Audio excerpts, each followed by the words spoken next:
যুক্তরাষ্ট্র ও ইসরায়েল যৌথভাবে ইরানে বড় হামলা চালাতে পারে বলে সতর্ক করেছেন ইরানি আইন প্রণেতা কামরান ঘাজানফারি।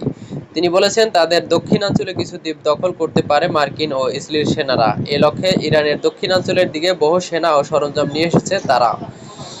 গতকাল বুধবার ১৩ মে কামরান ঘাজানফারি রাষ্ট্রায়ত্ত সংবাদ মাধ্যমকে বলেন, প্রমাণ ও বিভিন্ন ইঙ্গিত দেখাচ্ছে যুক্তরাষ্ট্র ও ইসরায়েল বড় ধরনের অভিযানের প্রস্তুতি নিচ্ছে। তারা সম্ভবত আমাদের দক্ষিণাঞ্চলে কিছু দ্বীপ দখলের পরিকল্পনা করছে। সেখানে তারা বহু সেনা ও সরঞ্জাম নিয়ে এসেছে।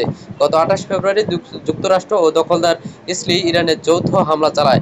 এরপর টানা ৪০ দিন পর্যন্ত চলে। এ সময় ইরানও পাল্টা হামলা চালায়। তারা ইসরায়েলের হামলার পাশাপাশি উপসাগরীয় আরব দেশগুলোতে থাকা মার্কিন অবকাঠামোকেও টার্গেট করে। এরপর পাকিস্তানের মধ্যস্থতায় যুক্তরাষ্ট্র ও ইরান প্রথমে ২ সপ্তাহের যুদ্ধবিরতিতে রাজি হয়, যা গত ৮ এপ্রিল থেকে কার্যকর হয়।